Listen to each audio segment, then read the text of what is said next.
Os filmes de zumbi criaram praticamente um gênero próprio dentro do terror. Com certeza, quem deixou a maior marca nesse subgênero foi o Jorge Romero, que em 1968 trouxe ao mundo A Noite dos Mortos-Vivos, filme que gerou 3 sequências e serviu de referência para outros grandes filmes nos anos seguintes. E nos dias atuais, como será que está o nível dos filmes de zumbi?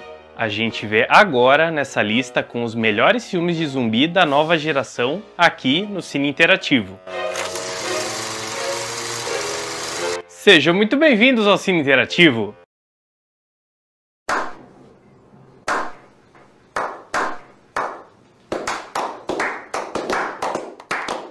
Hoje a gente vai começar os nossos vídeos especiais de Halloween.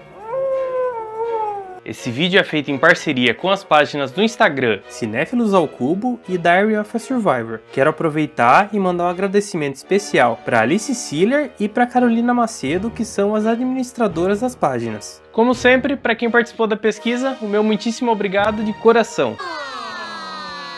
Principalmente pro pessoal do grupo do WhatsApp lá do Diary of a Survivor. O pessoal lá manja muito de filme de zumbi. E não esquece de participar da pesquisa dos melhores filmes de terror da última década. O link tá aqui na descrição. E segue a gente no Instagram e no Facebook. Agora chega de enrolação e bora pro vídeo. Na 10ª posição, Terra dos Mortos. A nota do filme no IMDb é de 6.2 e na nossa pesquisa ficou em 7.5. O filme foi lançado em 26 de junho de 2005. Ele tem um orçamento de 15 milhões e uma bilheteria de 47 milhões. Esse filme ele é bem simples, né? Acho que esse acabou ficando um ponto fraco do Romero, que ele não se atualizou muito com o que foi vindo depois. Uma coisa que tem legal nesse filme é que os zumbis estão meio que evoluindo, tanto que tem um deles que usa armas. Acho que a nota dele foi uma nota boa e a posição foi justa aí também. O Jorge Romero queria gravar o filme na cidade de Pittsburgh, que é a cidade natal dele e foi onde ele gravou os outros filmes de zumbi. Mas os produtores não aceitaram e as gravações foram feitas em Toronto, no Canadá, por conta de algumas isenções de impostos que o filme ia ter. Antes de Terra dos Mortos, o filme teve 4 outros títulos. Numa tradução livre, os títulos eram Cidade dos Mortos, Retribuição dos Mortos, Crepúsculo dos Mortos e Noite dos Mortos-Vivos, A Retribuição dos Mortos. Tudo isso? Esse é o primeiro filme de toda a série em que o Jorge Romero usou computação gráfica. Ele também é o filme com maior orçamento. Segundo o diretor, cronologicamente, esse é o segundo filme da saga. Ele se passa logo após os acontecimentos de A Noite dos Mortos-Vivos de 1968. Na 9ª posição, A Noite Devorou o Mundo. A nota do filme no IMDb é 6 e na nossa pesquisa ficou em 7.95. O filme foi lançado em 7 de março de 2018. Ele tem um orçamento de 3 milhões e infelizmente eu não consegui encontrar informações de bilheteria do filme. Quem for assistir, cuidado com a expectativa, o que tá esperando do filme. Esse filme ele tem bastante drama, né? E ele encaixa bem nessa nova onda do terror que tem hoje em dia. Ele tem muita cena solo do protagonista do filme. Acho que a posição e a nota dele foram bem justas aí também. O pôster dele é bem parecido com o do filme Assim na Terra como no Inferno. Se foi proposital ou não, eu já não sei dizer pra vocês, mas os dois filmes se passam em Paris, pode ser esse o motivo. Esse filme foca bem mais no lado do drama do que no terror. Ele tem uma ideia bem similar com a do Alive, só que com bem menos zumbis, mas ele tem um plot twist muito legal ali no final. Na 8ª colocação, Alive. A nota do filme no IMDb é de 6.2 e na nossa pesquisa ficou em 8.05. O filme foi lançado em 24 de junho de 2020. Infelizmente não tem informação de qual foi o orçamento do filme, mas ele tem uma bilheteria de 14 milhões. Esse você já pode ir com uma expectativa maior pro lado de terror e ação, talvez. Esse filme também consegue equilibrar entre o terror, o drama e a ação. E uma coisa legal também é que ele tem decisões aí inteligentes, vamos dizer assim, diferente aí de muito filme de terror que a gente vê. A nota e a posição dele ficaram bem legais aí também, concordo com vocês. Esse filme foi lançado só nos cinemas da Coreia do Sul. Essa bilheteria dele é toda de dentro do país. Pro restante do mundo, ele foi lançado através da Netflix no dia 8 de setembro de 2020, mas ele não é um filme original Netflix como é marcado no streaming aqui no Brasil. Mentiroso! O filme não teve nenhuma gravação externa. Todas as cenas, inclusive as que são fora do apartamento, foram gravadas em estúdio. Na 7ª colocação, Resident Evil, o Hóspede Maldito. A nota do filme no IMDb é de 6.7 e na nossa pesquisa ficou em 8.13. O filme foi lançado em 17 de março de 2002. Tem um orçamento de 33 milhões e uma bilheteria de 103 milhões. Eu particularmente não gosto muito desse filme e nem dos outros da franquia. Como é? Acho que ele começa muito legal ali numa pegada de terror, mas depois ele vira um filme genérico de ação. E também ele exagerou muito nas continuações, né? Foram 6 filmes no total. Eu acho que a nota dele ficou um pouco alta e a posição ali até que tá de bom tamanho, vai.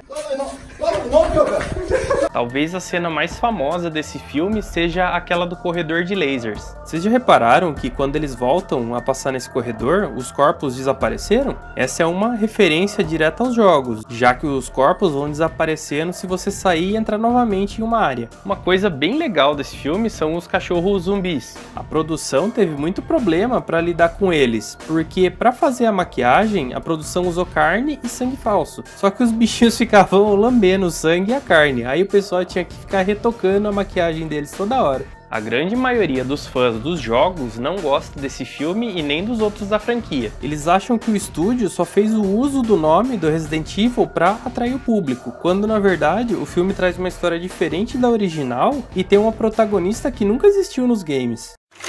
Na 6ª colocação, Zumbilândia. A nota do filme no IMDb é de 7.6 e na nossa pesquisa ficou em 8.21.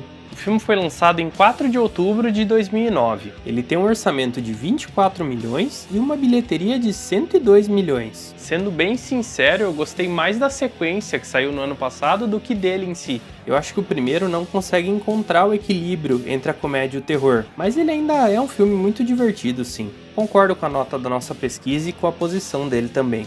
Ah, bom. O ponto mais forte desse filme é o elenco, que é muito bom. Todos os 4 protagonistas são ótimos atores e já foram indicados ao Oscar. O Jesse Eisenberg e a Abigail Breslin têm uma indicação cada um, o Woody Harrelson tem 3 indicações e a Emma Stone também tem 3 indicações, tendo vencido uma vez pela atuação em La La Land. A ideia original do roteiro era para uma série de TV. Uma das poucas coisas que ficou do roteiro original foi a morte do zumbi da semana, que na série mostraria uma morte por episódio. Algumas das cenas mais divertidas do filme têm a participação especial do Bill Murray. Além dele, quem também foi convidado para fazer uma participação especial foi o Patrick Swayze, mas infelizmente ele foi diagnosticado com câncer e acabou falecendo. A ideia para a participação dele era fazer alguma coisa parodiando o Ghost ou o Dirty Dancing, com ele sendo zumbi. Na 5ª colocação, Hack. A nota do filme no IMDb é de 7.4 e na nossa pesquisa ficou em 8.29. Lançado em 23 de novembro de 2007, ele tem um orçamento de 1.7 milhões e uma bilheteria de 32 milhões.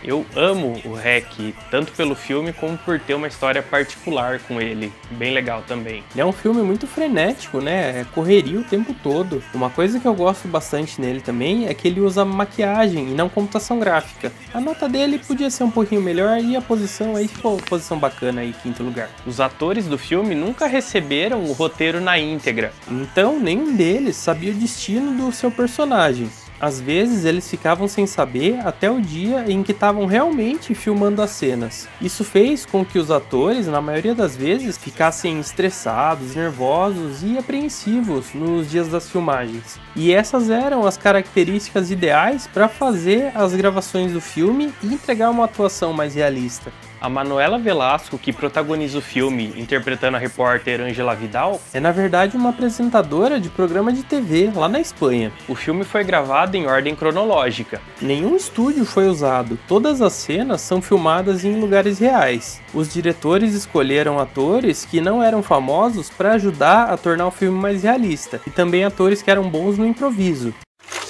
Na 4ª colocação, A Noite dos Mortos-Vivos. A nota do filme no IMDb é de 6.9 e na nossa pesquisa ficou em 8.33. Lançado em 21 de outubro de 1990, ele tem um orçamento de 4 milhões e uma bilheteria de 6 milhões. Eu tenho que admitir que eu dei uma roubada nesse porque ele não é tão nova geração assim. Ladrão! Eu tive que colocar ele, né, porque ele é um remake de um dos maiores filmes de zumbi de todos os tempos. Ele é um filme bem mais assim de sobrevivência do que de epidemia, vamos dizer assim. Acho que ele ficou com uma nota e uma posição bem bacanas também, principalmente por ser o mais velho aqui da lista.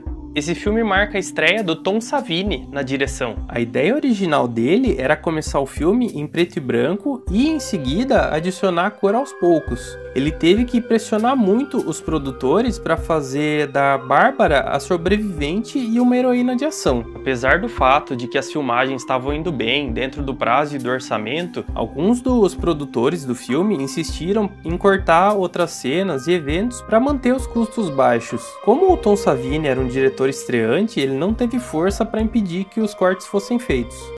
Na terceira posição, Madrugada dos Mortos. A nota do filme no IMDb é de 7.3 e na nossa pesquisa ficou em 9.13. O filme foi lançado em 21 de março de 2004. Ele tem um orçamento de 26 milhões e uma bilheteria de 102 milhões. Eu adoro esse filme, eu lembro até hoje, a primeira vez que eu assisti ele foi na Record. Eu acho que ele sabe dosar muito bem entre a ação e o terror. A maquiagem dele também eu lembro que é muito bem feita. Felizmente ele ficou com uma nota e uma posição acima do que eu esperava, viu? Quando o Ving Rhames ficou sabendo que o filme estava em produção, ele foi atrás dos produtores para entrar pro elenco do filme. Ele já tinha sido considerado para participar em outro remake de um filme do Jorge Romero, o Noite dos Mortos-Vivos de 1990. Muitos dos atores que interpretavam os zumbis carregavam controles remotos nas mãos para disparar um canhão de sangue colocado nas costas deles. Isso ativava uma explosão de sangue atrás deles para simular o efeito de um tiro na cabeça. Esse filme tem a estreia do Zack Snyder como diretor. Ele gravou o filme em ordem cronológica. Apesar de discordar de alguns elementos do filme, o próprio Jorge Romero disse que ficou surpreso e impressionado com o resultado final. 3 dias depois da estreia, o filme já tinha recuperado o valor de produção. Na segunda posição, Guerra Mundial Z.